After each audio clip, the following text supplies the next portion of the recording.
Aonde estão os santos que vão permanecer? Aonde estão aqueles que decidiram que não importa o que aconteça, que eu e a minha casa, nós vamos servir ao Senhor? Que por mais que mude a situação política, por mais que aqueles à nossa volta mudem, a nossa situação financeira mude, mas não importa o que aconteça à nossa volta, nós decidimos que nós tomamos a decisão de seguir a Jesus.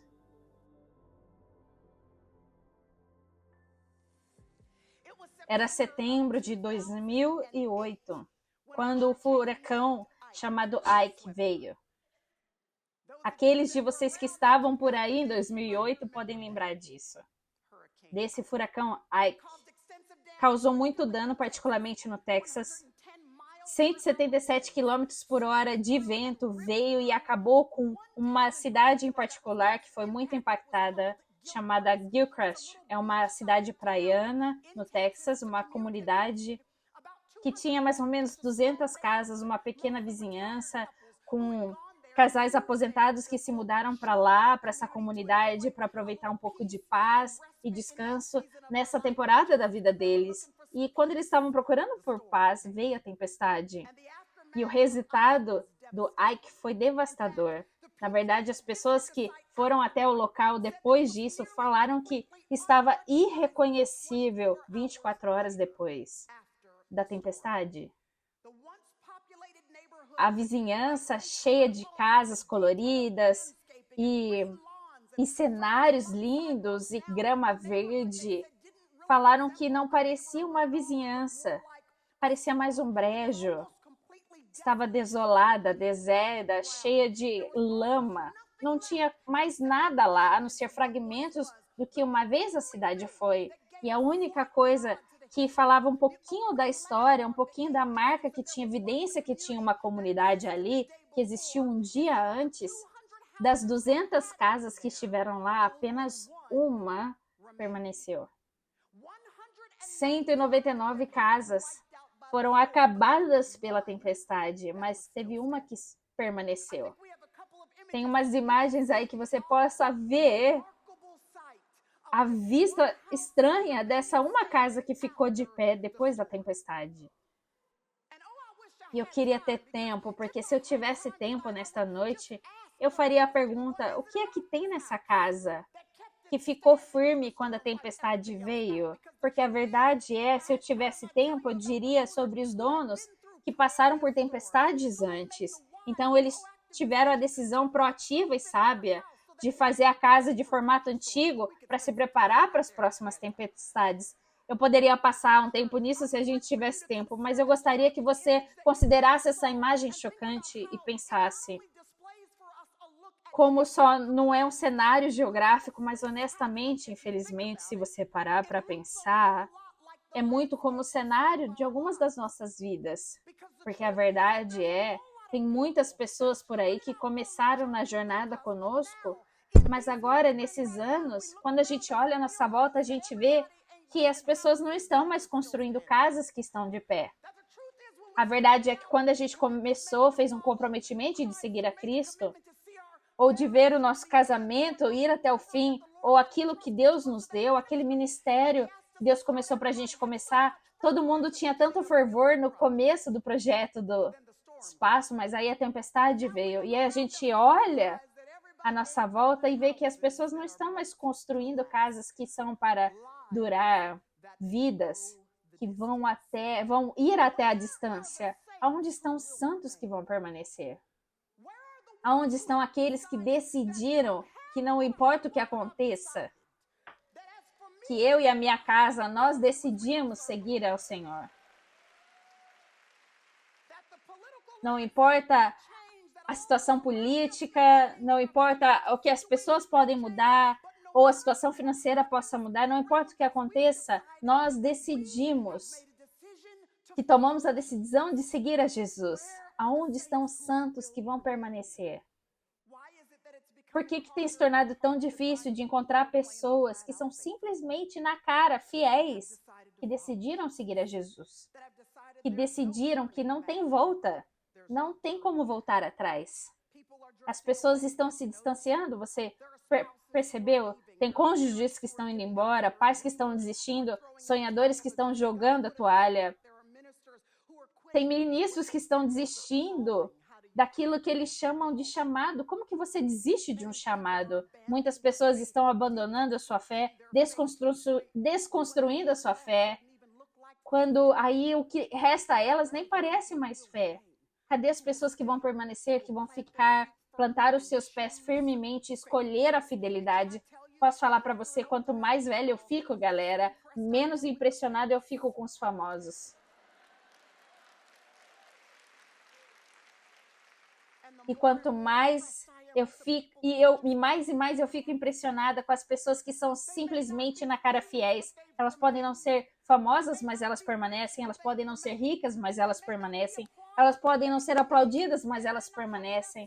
Elas podem não ser best-sellers ou ter 1 milhão de seguidores, mas elas não estão preocupadas. Elas querem ser firmes, imóveis e permanecer nas obras do Senhor. A gente precisa de pessoas que são só fiéis, que não se comparam com a casa de outras pessoas, não se perguntam se a casa delas está boa comparada às outras casas que elas conhecem e sabem que essa é a casa que Deus me deu, que Deus confiou a mim. Então eu vou garantir que essa fundação está firme, que aqui está sólido.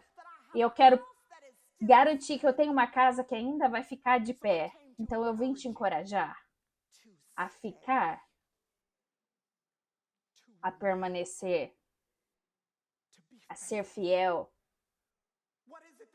O que é que Deus te chamou, só você sabe a missão que Ele te deu, que Ele confiou a você, o ministério que Ele te chamou para começar, e você não se sente bem equipado, você se sente incapaz, não tem dom ou talento suficiente, então você está atrasando o que Deus pediu para você. E você pensa, eu vou jogar a toalha porque você tentou por um tempo e parece que não está florescendo ou crescendo, e você vai jogar a toalha, e eu vim para dizer para você ficar. O negócio que Deus colocou no seu coração, o casamento, o relacionamento que Ele confiou a você, os pais, os adolescentes, Deus tem misericórdia deles, que o Senhor nos confiou para ser pais. Não jogue a toalha agora, irmã. Fique.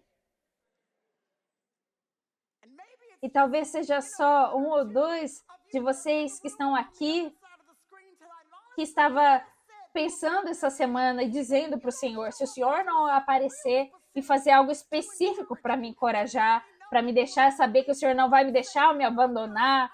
Senhor, eu me sinto tão isolada e abandonada e confusa. Se o Senhor não fizer algo, eu vou jogar a toalha, eu vou desistir. O Senhor me mandou aqui do Texas para dizer para você ficar.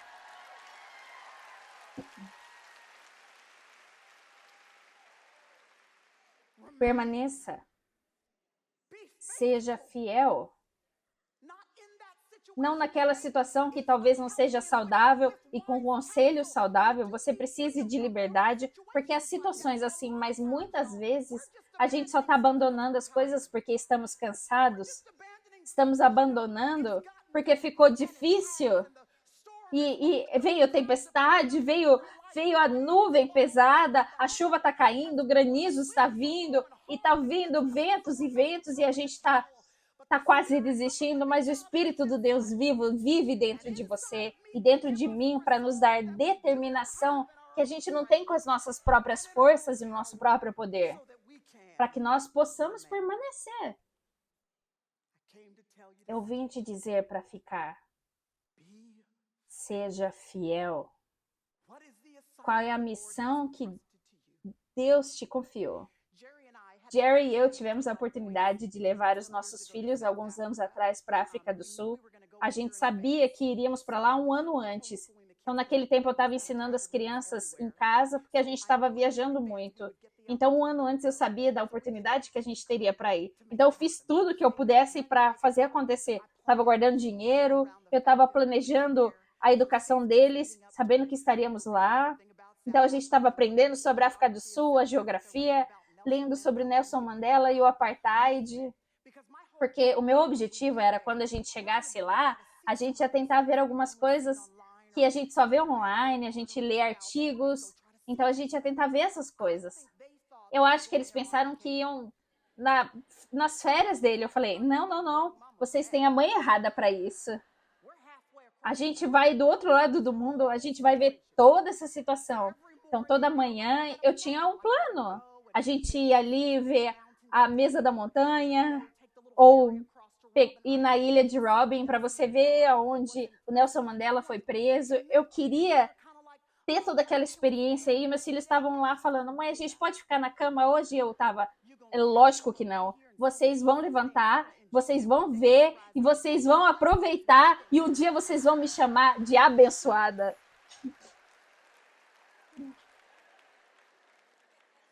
Você já fez isso quando você quer que seus filhos façam alguma coisa? Vocês vão ficar felizes com isso. Então teve um dia, a gente teve que acordar assim de madrugada para ir até um safari. A gente teve que dirigir 2 horas para fora de Cape Town, da cidade do Cabo, para ter um safari de meio-dia. E eu fiquei tão feliz porque foi uma ótima experiência. A gente estava nesse Jeep aberto com um guia muito habilidoso e ele estava falando com a gente o tempo todo, apontando para animais que a gente só tinha visto online. Então foi muito legal ver eles pessoalmente. E eu lembro quando ele chegou num bando de zebra, e eu estava pensando comigo mesma, eu espero que ele não pare muito tempo lá para falar sobre a zebra, porque eu já vi a zebra antes nos Estados Unidos, eu não preciso de uma aula sobre a zebra. Mas no fim eu estava muito feliz que ele pausou para falar, porque ele falou algo que eu não consigo esquecer mais. Ele falou assim, tá vendo aquele filhote com o bando? Sabe que essa é a primeira vez que eu vejo esse bebê, esse filhote, em 3 semanas. E a razão é porque as listras em cada zebra é única, como é a nossa digital no ser humano. Você não consegue dizer a olho nu, mas a configuração que está na testa, no meio da cara deles, é única para cada zebra. Então, quando um filhote nasce, a mãe leva o filhote para longe do bando, só ele e a mãe, pelas 3 semanas, para que o filhote saiba a configuração da lista que pertence à sua mãe. E depois de algumas semanas, ela leva o filhote para o bando. Mas depois que o filhote passa tempo sabendo quem é a sua mãe, ele não fica confuso por todas as outras listras que vão estar à sua volta. Ele sabe a configuração que pertence aos seus pais, porque ele tomou tempo para conhecer aquele que deu a luz. A razão pela qual você está no estágio inicial, você precisa conhecer quem é seu pai, é porque tem muitas listras à nossa volta. E se você não sabe que pelas suas pisaduras fomos curados, então a gente vive numa cultura que está tentando fazer a gente de tonto, nos apresentar uma nova versão modernizada de Jesus, que não se compara com o Deus de Abraão, Jacó e Moisés. Você precisa saber quem é seu pai. Você precisa saber exatamente quem ele é, no Velho Testamento e no Novo Testamento. Nós temos uma geração de cristãos hoje, eu preciso te falar, estão crescendo rápido demais e pulando esse estágio aqui. Eles estão na mídia social ensinando Bíblia e eles nem sabem quem é o pai deles ainda. Eles nem têm tempo para conhecer o Deus de Abraão, Isaac e Jacó, para ser como é que era quando Deus escolheu Abraão de Ur e mudou o seu nome para Abraão e mudou o seu GPS do seu destino. Precisa saber quem era o anjo do Senhor quando ele encontrou com Gideão cansado, quando ele estava debulhando o vinho e chamou a grandiosidade e a vitória com um exército que nem era tão impressionante. Você precisa saber quem era Ruth quando ela silenciosamente orquestrou a sua situação, quando Deus silenciosamente orquestrou a situação.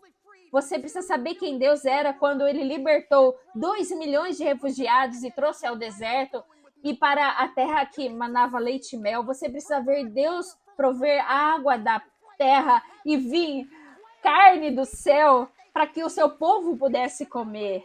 Você precisa saber quando os seus sapatos não envelheciam, porque Deus proveu para eles e cuidou deles. Você precisa saber quem o seu Deus era, para que você possa ficar confiante em quem ele é. Então, eu imploro para vocês, irmãos, não pule o estágio. É essa parte que vai garantir que a sua casa fique firme, porque a fundação está firme. Então, quando a cultura tentar apresentar para você uma nova, avançada versão de Jesus, você pode olhar para eles e falar: não, esse não é quem ele é, porque eu sei quem ele era. Quando disserem que ele fica silencioso com a injustiça ou que ele tem um novo padrão modificado e baixo para santidade, você pode dizer: esse não é quem ele é, porque eu sei quem ele foi. Tenha tempo para conhecer quem foi o seu Salvador. Tenha tempo para ficar firme nas Escrituras, para que você tenha uma fundação firme para essa casa. Você pode saber como é que é quando você vai para o pediatra, né, com o seu filho, quando você fica balançando seu filho no seu colo, para cima e para baixo. Eu conheci um pediatra falando que isso pode ser muito perigoso, colocar peso demais muito cedo nas suas pernas, porque os ossos são ainda muito moles, então muito peso cedo demais em cima deles pode causar pequeníssima distorção na espinha, que você não consegue detectar quando eles são jovens, mas quando eles ficarem mais vezes, você vai ver um desequilíbrio no seu quadril, porque teve muito peso sendo colocado em cima deles cedo demais. Então eu tô falando para você, quando você está no estado inicial, se permita ficar lá, permanecer lá até que Deus libere você, porque tantas vezes você não consegue perceber até que alguém cresça que há um vacilo no seu caráter, que não é a fortificação nas costas dessas pessoas, porque eles não tiraram tempo para conhecer quem eram os seus pais. Então, se você se encontra no estágio inicial, eu te imploro, não saia cedo demais. Relaxe ali até que Deus te libere. Porque a infância é para intimidade.